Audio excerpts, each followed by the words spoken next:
नमस्कार। आज से 350 ईसा वर्ष पूर्व एक गरीब ब्राह्मण परिवार में एक बालक का जन्म होता है।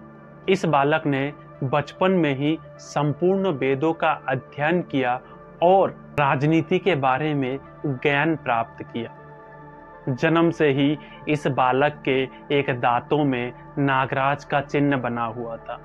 जब उसकी माँ ये बात एक ज्योतिषी को बताती है, तब वो ज्योतिषी विचार विमर्श करके बोलता है कि ये बालक आगे जाके एक राजा बनने वाला है और राजा बन के तुम्हें भूल जाएगा। ये बात सुन के उसकी माँ बहुत ही दुखी हो जाती है। जब ये बालक को अपनी माता की दुखी होने की बात पता चला, तो ये बालक बाहर से एक पत्थर लाया, नागराज चिन्ह वाले दांतों को पत्थर से ही तोड़ दिया। साथ में अपने माँ को वचन देते हुए बोला, माँ तुम चिंता मत करो, मैं तुम्हें छोड़ के कभी नहीं जाऊंगा। यह बालक आगे चल के चाणक्य नाम से प्रसिद्ध हुआ, जिन्होंने धनानंद जैसे पापियों के नंद साम्राज्य का विनाश करके मौर्य साम्राज्य की स्थापना करने में प्रमुख भूमिका निभाई। चाणक्य के पिता का नाम चाणक्य था, जिसके वजह से उनका नाम चाणक्य पड़ा। चाणक्य ने अपनी शिक्षा तक्षशिला से पूरा किया। बड़े होते होते राजनीति विज्ञान, अर्थशास्त्र, युद्ध रणनीति, ज्योतिषविद और चिकित्सा, इन सब विषयों पे अच्छे से ज्ञान अर्जन किया। साथ में फारसी तथा यूनानी शिक्षा को भी अच्छे से जान लिए थे।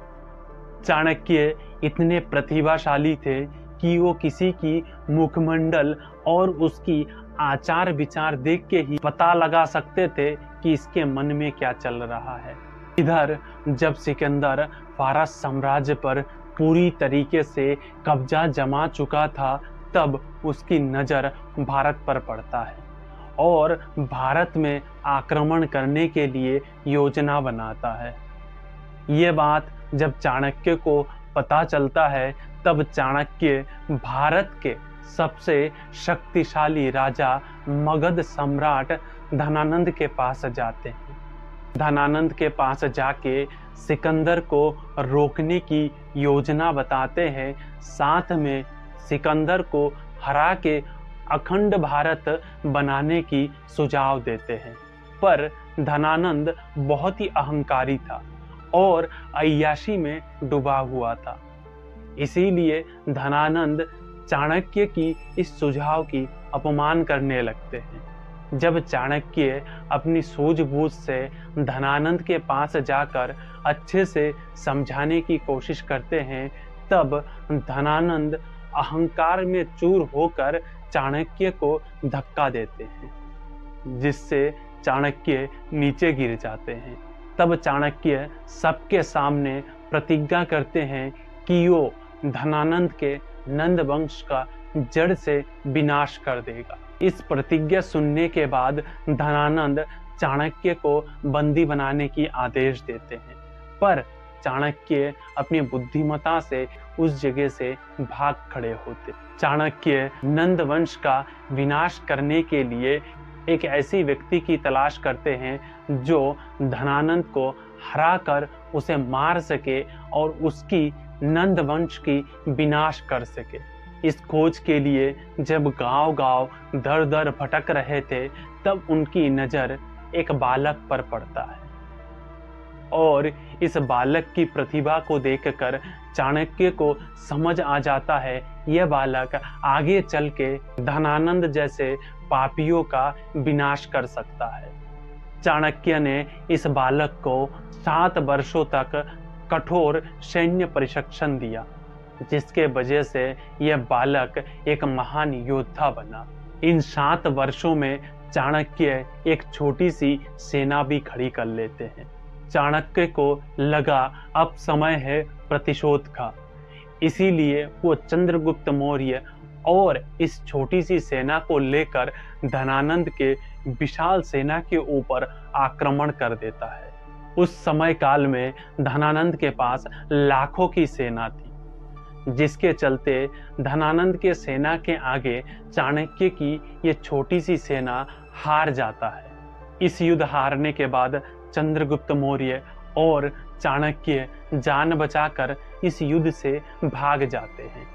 यह हार के साथ चाणक्य और चंद्रगुप्त मौर्य बहुत ही निराश हो जाते हैं, जिसके चलते ये गांव-गांव में भटकने लगते हैं।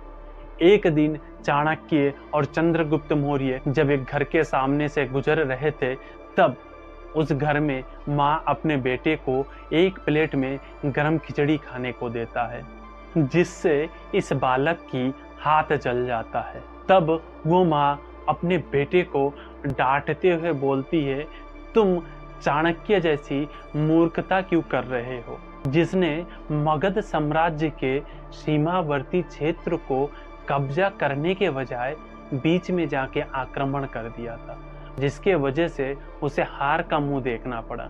ये गरम खिचड़ी है, अगर तुम इस खिचड़ी के अंदर हाथ डालोगे तो तुम्हारा हाथ तो जलना तय है। इस खिचड़ी के चारों ओर से धीरे धीरे खाओ, चारों ओर से खाने के बाद फिर बीच का हिस्सा खा लेना, जिससे तुम्हारी हाथ नहीं जलेगा और तुम इस खिचड़ी को भी खा लोगे। अगर चाणक्य चारों ओर की सीमावर्ती क्षेत्र को पहले अपने कब्जे में लेता और धीरे धीरे चारों ओर कब्जा करने के बाद बीच में आक्रमण करता, तब उसकी जीत पक्की थी। जब ये बात बाहर खड़े होके चाणक्य ने सुना, तब उसे गलती का एहसास हुआ। चाणक्य उस माँ के चरण में जा गिरा। उस माँ की बातों से चाणक्य को नई ऊर्जा मिली और अपने योजना के तहत आगे बढ़ने लगे। चाणक्य और चंद्रगुप्त मौर्य दोनों फिर से नई सेना का संगठन करने लगे। चाणक्य इतने बुद्धिमान थे कि वो निरुद्देश घूम रहे लोगों को अपने सेना में भर्ती करने लगे। धनानंद अपने प्रजा को लूटता था, साथ में बहुत ही अत्याचार करता था। जितनी भी लोग धनानंद से नाराज थे, उन सब लोगों को इकट्ठा किया और अपने सेना में भर्ती किया। चाणक्य साधु का वेश धारण करके लोगों को चंद्रगुप्त की सेना में भर्ती होने के लिए आग्रह करने लगे और लोगों को बताने लगे कि यह लड़का आगे जाके मगध सम्राट बनने वाला है। साधु की बात सुन के लोग तेजी से चंद्रगुप्त की सेना में भर्ती होने लगे, जिसकी वजह से कुछ दिनों के अंदर ही चंद्रगुप्त के पास लाखों की सेना खड़ी हो गई।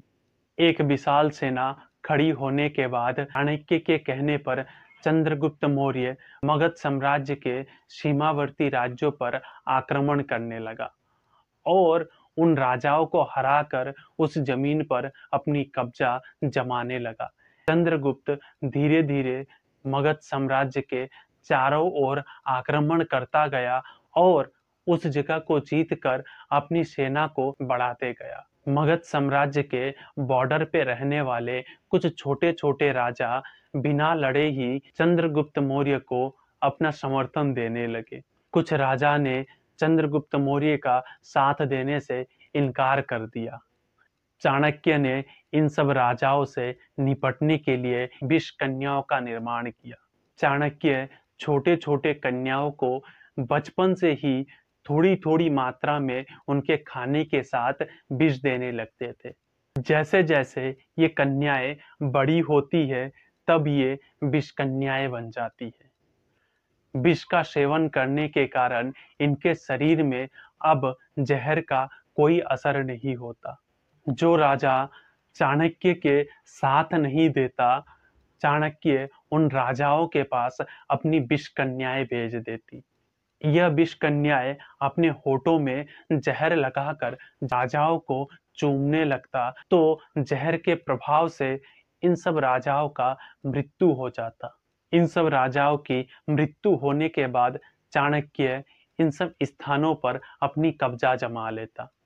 चाणक्य बहुत ही चतुराई और बुद्धि से मगध साम्राज्य के चारों ओर अपनी कब्जा जमा लेता है। चाणक्य ने इस बार कोई गलती नहीं की और शांत विचार से पाटलिपुत्र पर आक्रमण करने की एक योजना बनाई। सही समय देखकर चाणक्य के कहने पर चंद्रगुप्त मौर्य मगध साम्राज्य के राजधानी पाटलिपुत्र पर आक्रमण कर देते हैं। इस बार चंद्रगुप्त मौर्य के पास एक विशाल सेना था, जिस सेना के कारण धनानंद को हरा देते हैं और पाटलिपुत्र को अपने अधीन ले लेते हैं। चंद्रगुप्त मौर्य धनानंद के नंद वंशों का जड़ सहित विनाश कर देता है। जिस व्यक्ति के पास कुछ नहीं था, जो एक साधारण ब्राह्मण था, उस व्यक्ति ने अपनी बुद्धिमत्ता, धैर्य और एकाग्रता से भारत के उस समय काल के सबसे महान सम्राट धनानंद को हरा देते हैं और उनकी विनाश जड़ सहित कर देते हैं। इससे ये पता चलता है कि अगर इंसान ठान ले तो कुछ भी कर सकता है। इस जीत के साथ साथ ही चंद्रगुप्त मौर्य ने एक अखंड भारत का निर्माण किया। आप सब मेरे इस चैनल को सब्सक्राइब कर दीजिए, साथ में लाइक और इस वीडियो को शेयर कर दीजिए। मिलते हैं किसी अगले वीडियो में, तब तक के लिए जय श्री राम।